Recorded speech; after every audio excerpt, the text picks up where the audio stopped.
grandes livros.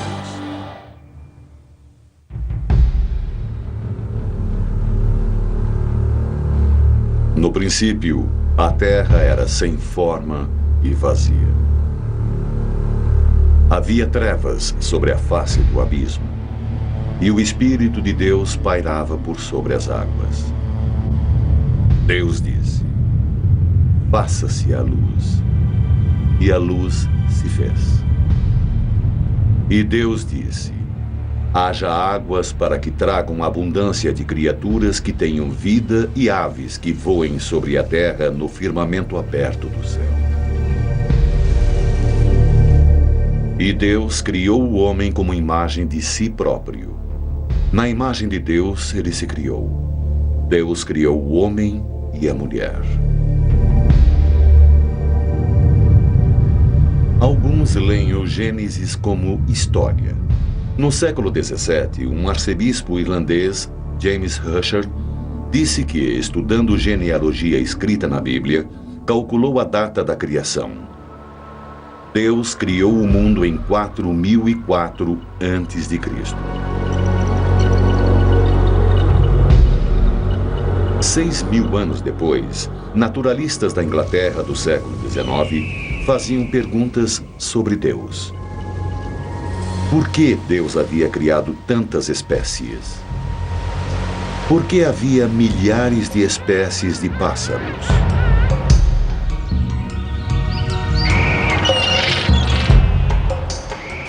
E, pelo amor de Deus, por que deveria haver 1 milhão de insetos?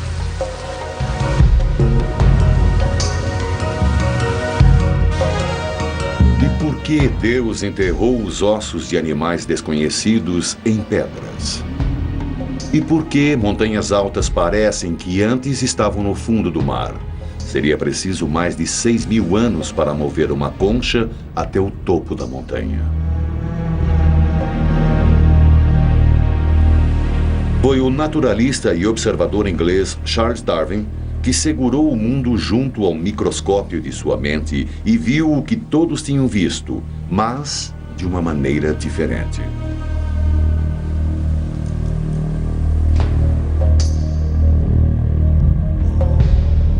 Além do Gênesis.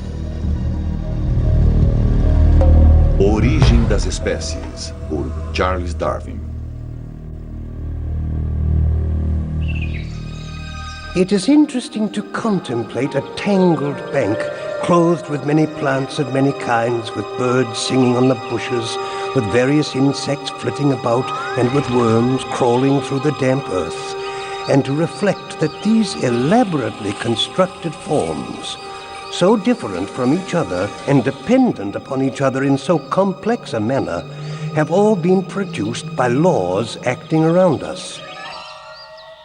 What Darwin gave us is an explanation, I go further, the explanation, for why we exist. The publication of The Origin of Species by Darwin in 1859 ushered in the greatest intellectual revolution since the proclamation of Christianity 2,000 years earlier. Darwin visualizou o progresso da evolução como sendo igual à árvore da vida.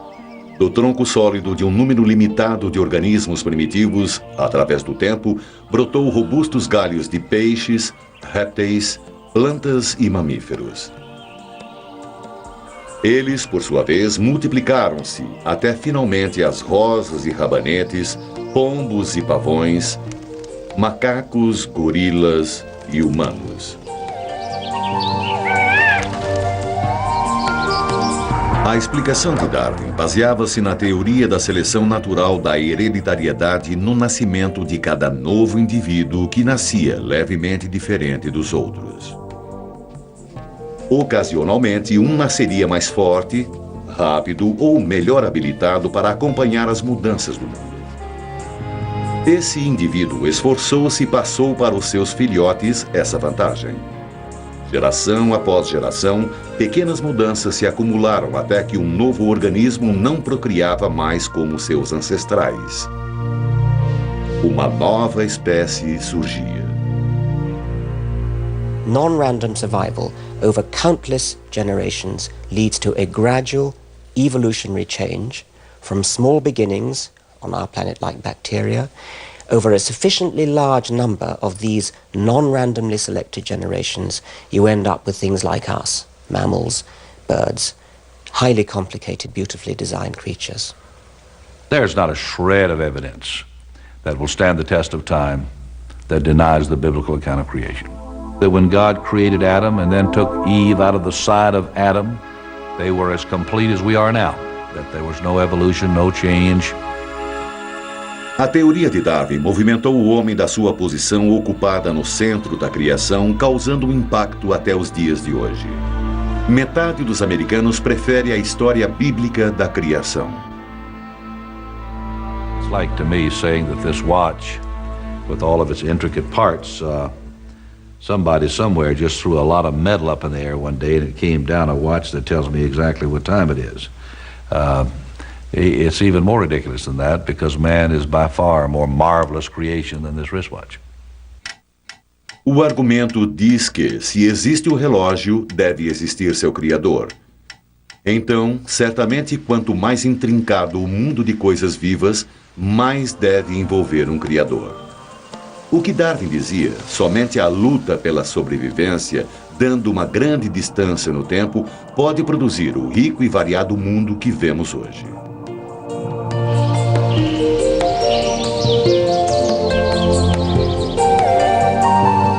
Darwin sabia que seu livro poderia levá-lo a um problema com aqueles que seguem a Bíblia literalmente.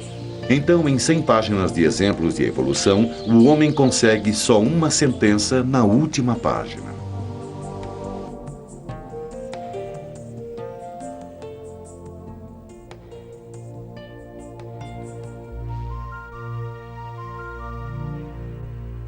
I think people want to believe they're quite special.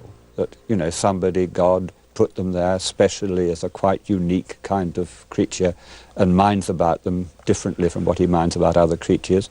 And of course that's very much not part of Darwin's view. I mean, we're just another species out of many. It seems to be true that real opposition to Darwin developed when people recognized the full implication that we are closely related to apes. This is hard for us to believe today because we're so obviously related to apes. I mean, they're so immensely similar to us. There's that wonderful saying which comes down to us from the Victorian period of a bishop's wife who, when she heard about the idea of evolution, is supposed to have said, let us pray that it's not true, but if it is, let us hope that it will not become widely known. And I think that this is a reflection of a real discomfort that many people have always had with the notion that we are part of a planetary process of evolutionary change. 43 anos após sua morte, Darwin era manchete na América. Eles chamaram isso julgamento do macaco de Scopes. Dateline, Dayton, Tennessee, July 11th, 1925. In a moment, the story. O jovem John Scopes foi acusado de ensinar evolução em suas aulas. O perpétuo candidato a presidente, William Jennings Bryan, levantou-se doente do leito para fazer um comício de acusação. O igualmente famoso Clarence Darrow defendeu Scopes. On the day of the trial, a full house of avid spectators from all over the nation filed in to hear the debate. The issue was no longer the innocence or guilt of Scopes, but rather the final death struggle between two basic human philosophies, fundamentalism versus modernism. No fim, foi condenado e teve que pagar uma multa de $100. O veredito foi revertido por uma tecnicalidade, mas a lei permaneceu nos livros no Tennessee até 1967. The Scopes trial was just as farcical as some of the trials today in which teachers are ordered not to teach the creation model. A teacher should be allowed to teach any and all perspectives of truth. It's been our experience that when we do that, openly and fairly, creation wins hands down. That 47% of the American population doesn't believe in evolution is a very frightening statistic. It's frightening from an educator's point of view because it denies the basic unifying principle of biology, which is, to paraphrase it, nothing in biology makes sense except from an evolutionary perspective. Darwinism has more than its fair share of skepticism, and it's rather hard to see why that should be. Part of the problem is that people are simply ignorant of it. I mean, it's an astonishing thing, but it's true about our educational system, that we teach children just about everything except this really certain fact that we now know, which is why we exist. I believe that there is no other explanation for the kind of elegant, apparently designed complexity that we call life, that indeed defines life. Darwin foi cuidadoso em sugerir que um criador poderia ter começado o processo de inspirar vida. Mas o simples fato é que Deus não era necessário no universo de Darwin. Intervenção supernatural foi substituída pela seleção natural. Talvez fosse um mundo mais lógico. Certamente foi mais solitário.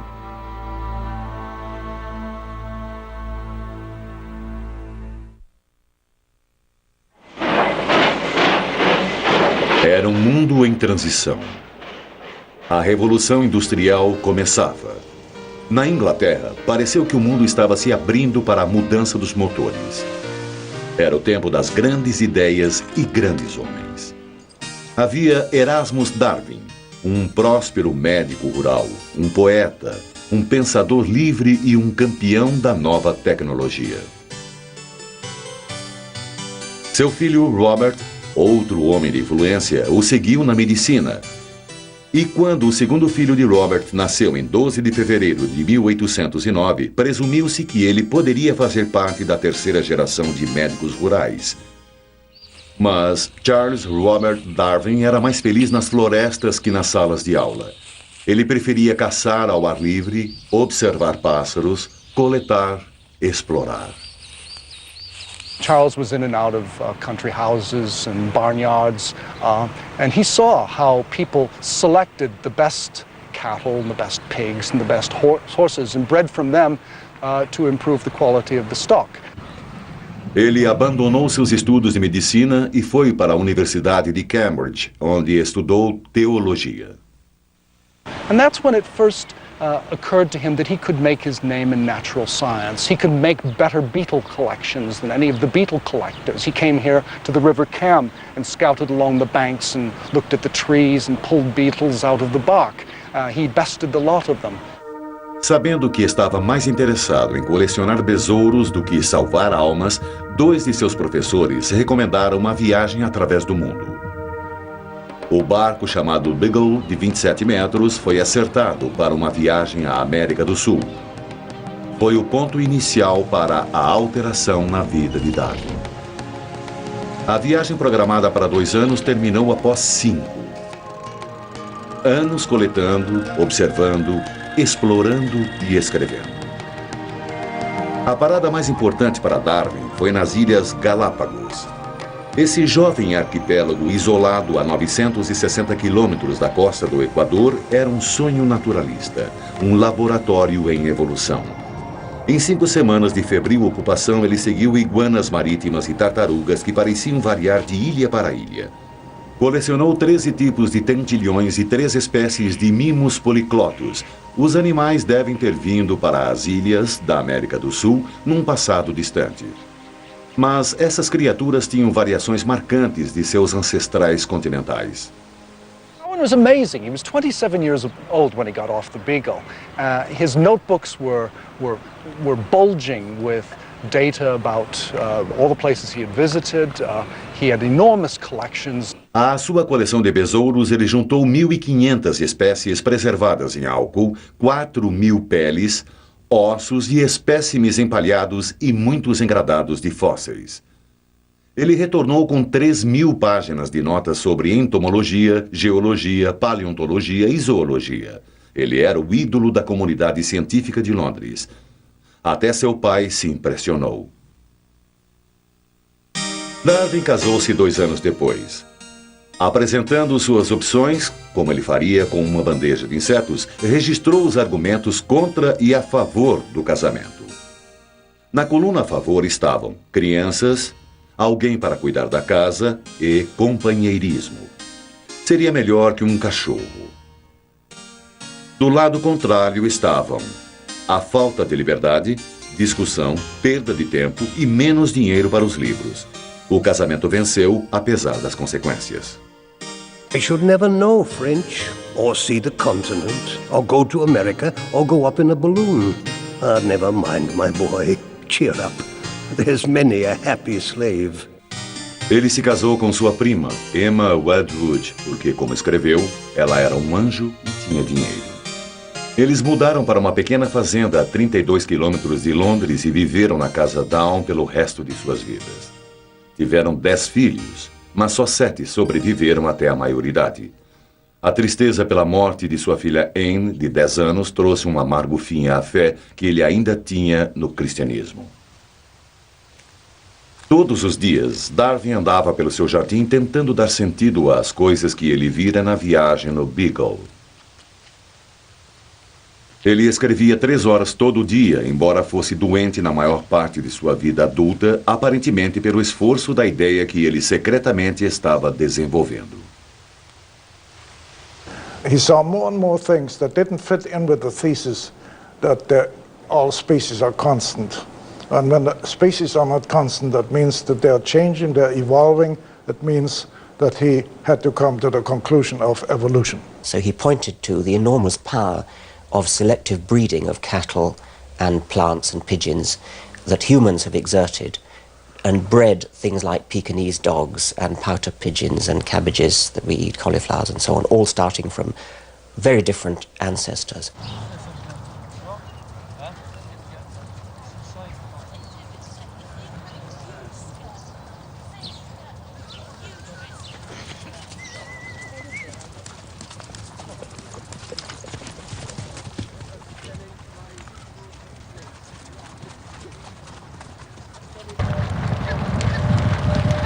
O que Darwin chamou de seleção artificial contínua no novo mercado, o Centro Mundial de Cavalos de Corrida da Inglaterra. 300 anos atrás, essa criação não existia. Criadores ingleses cruzaram pequenos garanhões árabes com éguas inglesas.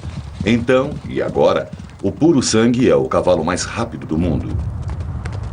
Econômicos, estéticos, amantes do esporte. São tantas as pressões que dirigem a evolução das espécies no curral.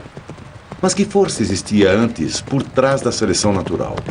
O que estava acontecendo no mundo real dos repolhos e dos manda-chuvas? Well, he really made 2 quite independent claims. One was the belief that all existing organisms, animals, plants, the lot, are all descended from some one or a few very, very simple organisms by just the natural process of descent, the ordinary process of biological reproduction. That's, if you like, the fact of evolution. And then the second thing he said was a mechanism, a process which would bring it about, which was his idea of natural selection. The survivors were naturally selected in the way that individuals in the barnyard were selected for what the breeder wanted in his stock. And Darwin went on to develop that original idea for 20 years after October 1838, when it occurred to him, and finally it became the centerpiece of his book, The Origin of Species.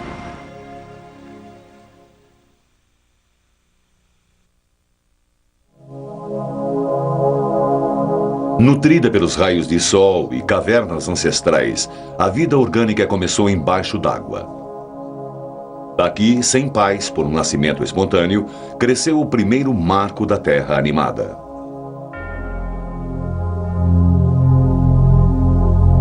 Essa aclamação à evolução foi escrita pelo velho Erasmus Darwin, mais ou menos uma década antes de Charles nascer. A ideia que as criaturas evoluem veio primeiro dos antigos gregos, mas foi explorado no começo de 1800. Um naturalista francês, Jean-Baptiste Pierre-Antoine de Monod, Chevalier de Lamarck, publicou uma obra propondo que todas as formas de vida originaram de um simples organismo. Ele observou que a variedade de vida era o resultado das espécies reagindo ao seu ambiente. Para explicar isso, Lamarck sugeriu as características adquiridas por um dos pais. Por exemplo, músculos bem desenvolvidos poderiam ser passados para os descendentes. A única coisa dessa teoria é que era errada.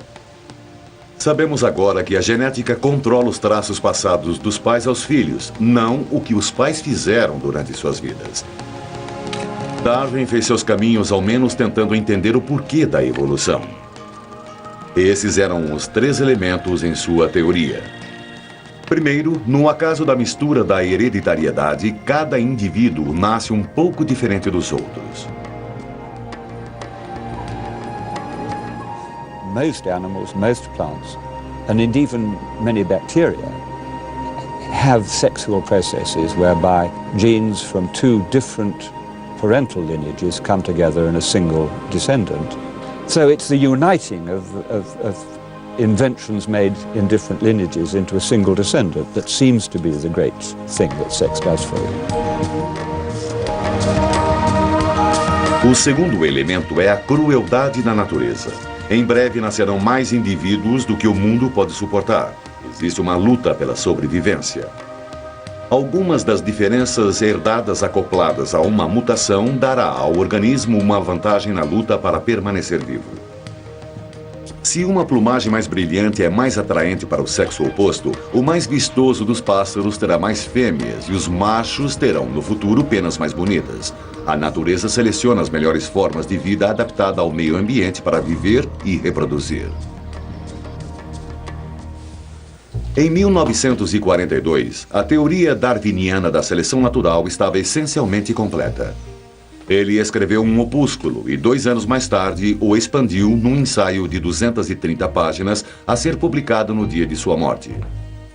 Ele viu como o poder anglicano poderia caçar, humilhar e até prender aqueles que negavam Deus. Darwin foi muito cauteloso na publicação, mas muito ambicioso e orgulhoso para ter sua ideia morrendo com ele. Por 15 anos, ele coletou e colecionou um banco de dados, dando apoio à sua seleção natural no seu estúdio na Casa Down. Ele escreveu artigos e livros científicos, mas manteve secreto o seu trabalho mais especulativo. After that, he was persuaded by his friend Lyell to sit down now and start working up this book on species that he had been planning so long. Que choque quando abriu a correspondência um dia em 1958. Alfred Russel Wallace, um jovem naturalista coletor de espécies da Malásia, enviou a ele um artigo pedindo para rever a ideia que tinha tido. Darwin read this essay.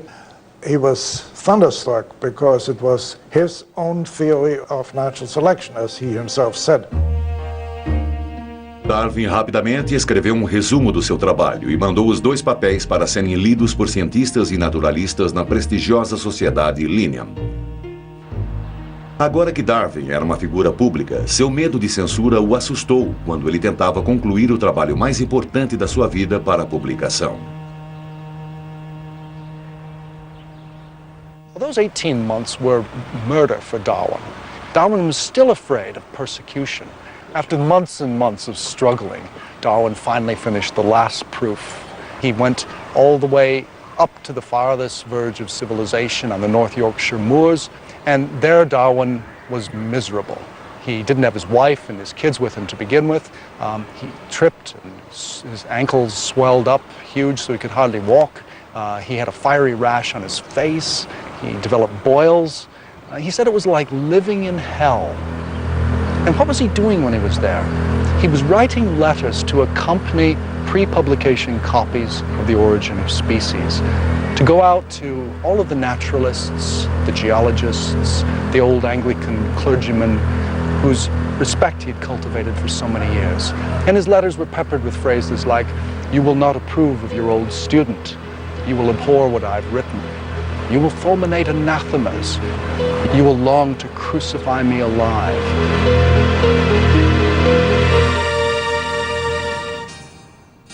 A primeira impressão foi esgotada no dia da publicação. Darwin ficou surpreso em ouvir que as cópias tinham sido agarradas pelos comutadores na estação de Waterloo.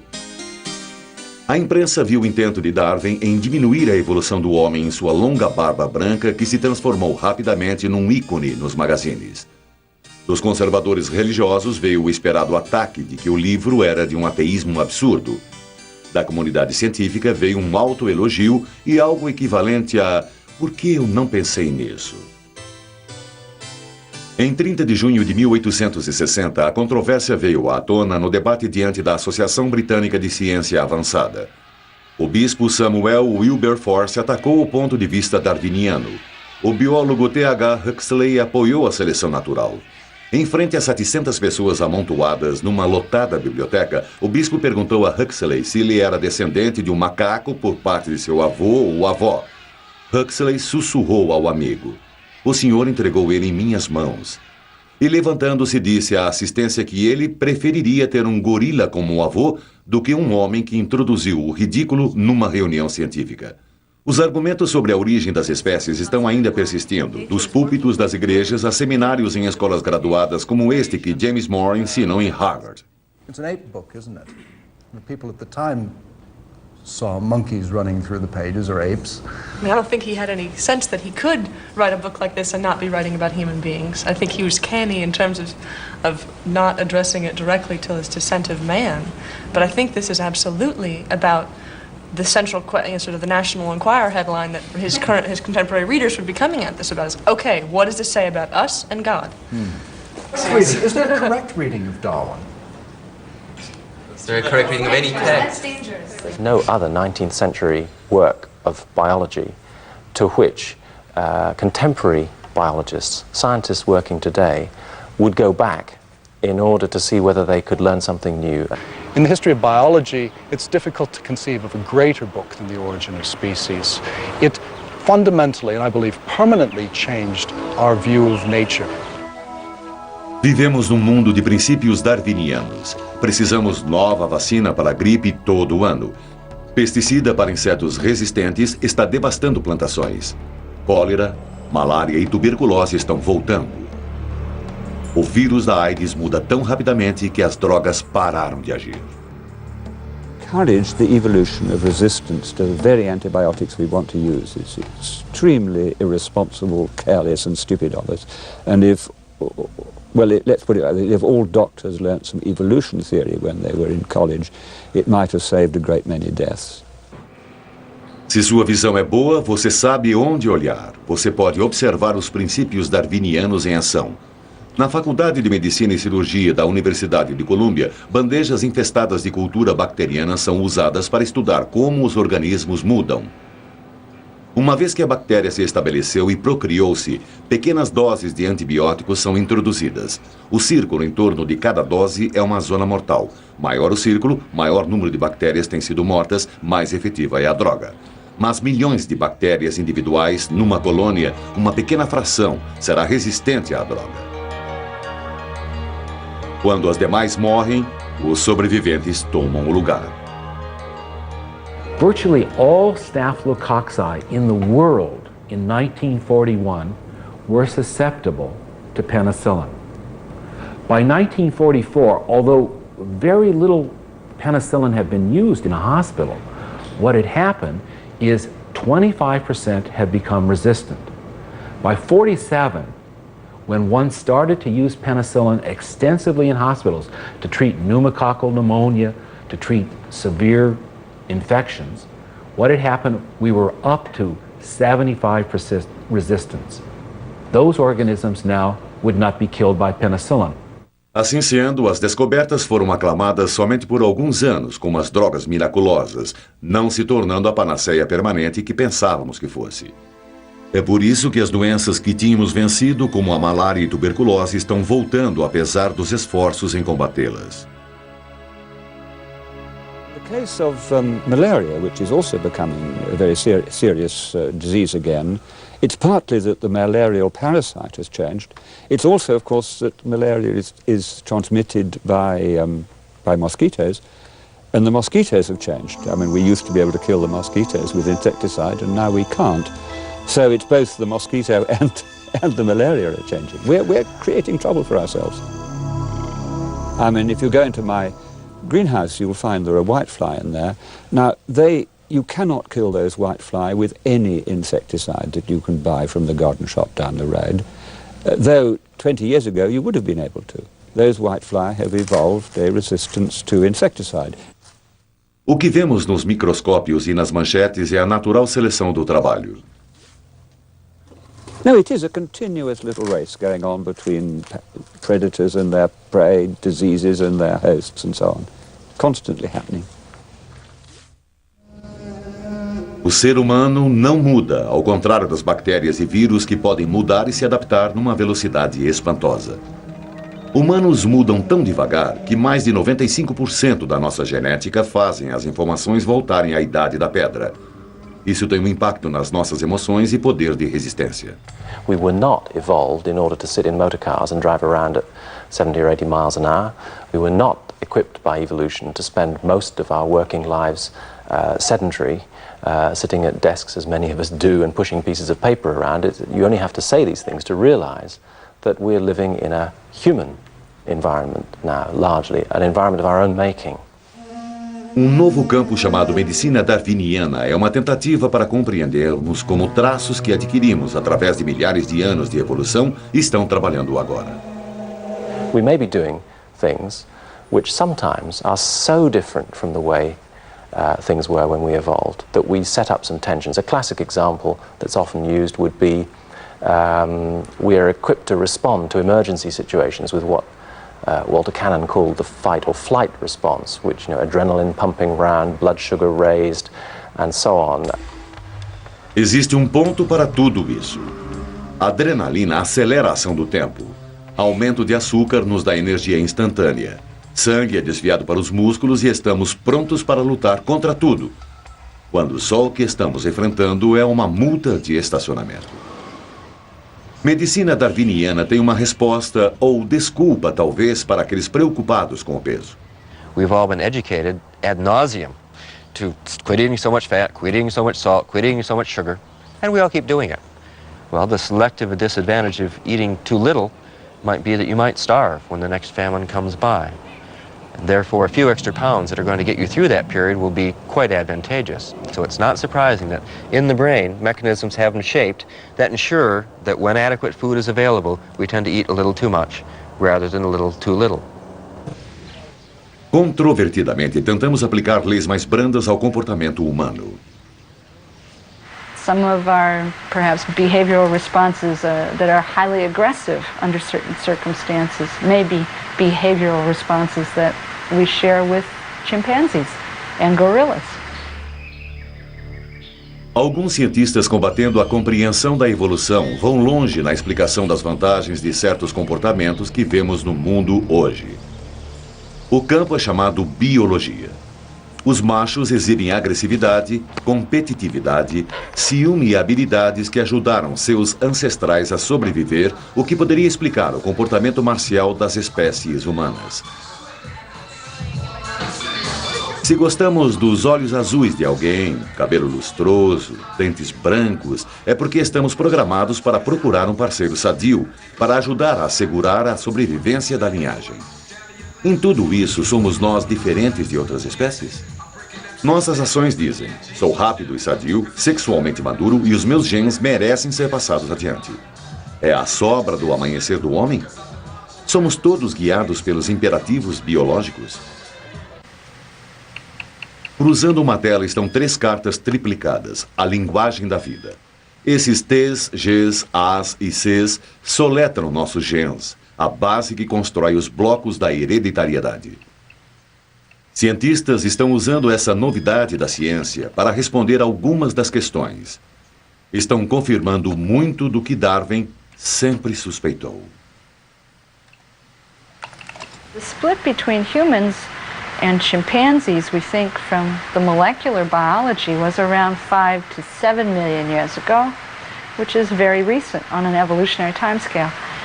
And humans and chimpanzees are so closely related, for instance, that if you examine the proteins that are the same, from the same gene, you often cannot find any differences in the subunits of those proteins. Rebecca Kem estava no time da Universidade da Califórnia em Berkeley e encontrou dentro de nós pistas do nosso passado. Eles estudaram o código genético de pessoas no mundo todo. What we're really looking at is a process called lineage coalescence. When you did that, they all coalesced into a single ancestor, a maternal ancestor. Eles calcularam a linhagem humana há mais ou menos 200 milhões de anos para um ancestral teórico que provavelmente descendeu de Eva.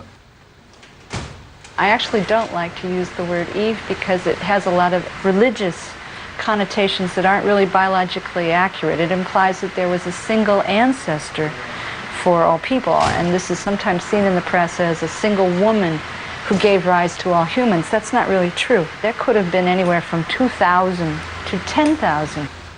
Se o time de pesquisa de Berkeley tomasse todos os indivíduos e famílias no mundo, tribos e raças, poderia traçar a árvore da família de volta a um pequeno bando de pessoas que viveu na África há 200 milhões de anos. Se algo acontecesse para esse grupo, como fome, inundações, doenças, a raça humana não existiria. There has to have been several billion years of continuous, successful parent-to-offspring transmission to get to us. At any one point, if that had not been successful, our line of ancestry would have died. No hemisfério norte, cavalos evoluíram para preencher um ninho de herbívoros no ecossistema. No continente da Austrália, a natureza tomou um caminho diferente. Ao invés de cavalos, a evolução veio com cangurus. There is a very strong chance element in exactly the way evolution goes.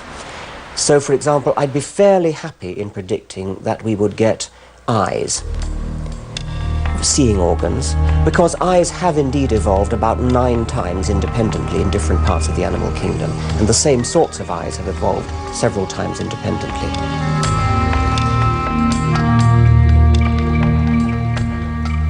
It might not even finish up with an intelligent, communicating, talking animal. I mean, it's very striking that the dinosaurs ruled the earth for 100 million years.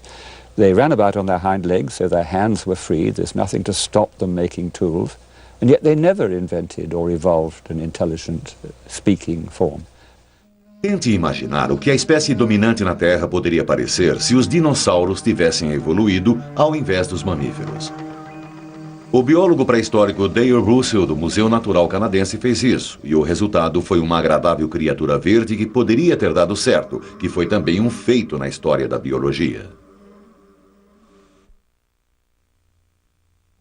Karl Marx, Andrew Carnegie, Joseph Stalin, John D. Rockefeller, Adolf Hitler. O que esses homens têm em comum? Dos capitalistas aos comunistas, todos acharam a errônea interpretação de Darwin para justificar a conduta de suas vidas. Eles tomaram uma frase que Darwin nunca usou, a sobrevivência do preparado, e usaram isso para racionalizar atitudes e ações que afetaram o curso da história moderna. In the late 19th century, there was a whole school of thought, or perhaps several schools of thought, which now are known as social Darwinism, which really used evolution as an underwriting of a fairly crude kind of competitive ethic in society, what we might call a free market ethic, but more than that, the notion of dog eat dog, the weakest to the wall, and the phrase that Darwin's contemporary Herbert Spencer actually used for natural selection, which was survival of the fittest. Mas Spencer pensou que a evolução tinha a direção do simples para o complexo, do inferior para o superior. Well, the master race idea, from which we think of in connection with the 30s and with Germany, in some senses was the low point in the whole attempt to apply evolutionary and biological thinking to human affairs. Os nazistas ensinaram que os judeus eram involuídos. A raça ariana, eles disseram, era o pináculo da evolução e a manutenção da pureza racial foi uma obrigação evolucionária. Well, it wasn't just Hitler who thought about the idea of applying biological ideas in a rather radical way to human affairs. Eugenics as an idea, the idea that we should somehow apply principles to make us evolve into a superior species. Those ideas had been commonplace in the United States, in North America, and across Europe for 25 years before Hitler came to power. No tempo de Darwin, também existiam esses mais típicos entre a pequena nobreza que diziam que a evolução justificava suas vidas. Eles disseram que dinheiro para os pobres era meramente juntar aos despreparados, permitindo-lhes melhorar seu número e retardar o progresso evolucionário. O argumento não é desconhecido hoje em dia. Como Darwin definiu, a seleção natural não tinha uma direção particular. Descender com modificações não tem um objetivo, apenas é. We have no automatic right to our place on the earth. We have no automatic guarantee of our long-term survival. Most species that have ever lived are now extinct.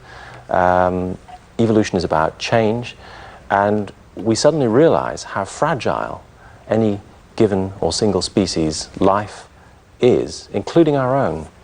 And I think that general moral, that there is something about our place within the living world and our responsibility as a moral and an intelligent species, perhaps to try to conserve, to nourish that living world and not simply to do with it what we will for short-term gain, that may be, in the long run, perhaps the single most significant moral insight that we get from the idea of evolution. Essa compreensão é o resultado direto dos estudos do monge colecionador com a paixão por fatos. Precisaremos dessa compreensão moral se quisermos usar as ferramentas da genética que a ciência moderna está desenvolvendo. And I'm pretty sure that if we survive, if we do not destroy ourselves by pollution and atomic war and so on, we will sooner or later wish to take control of our own evolution. But I hope we do not do it too soon. I mean, I think at the moment we are far too ignorant, both of genetics and of what we really want, to tinker with our own evolution. So I'm not urging eugenic measures upon us. I'm really not. I hope we will not do that. But ultimately, I'm sure we will. What we shall decide we want, of course, is up to our great-great-great-grandchildren, but they will take this on. Charles Darwin viveu na Casa Down até a sua morte em 1882. Ele continuou andando, pensando, escrevendo artigos e livros. Finalmente tentou resolver o melindroso assunto da evolução num livro chamado O Declínio do Homem, mas nenhum dos seus últimos livros teria o impacto de Origem das Espécies. Esse livro nos deu o mundo.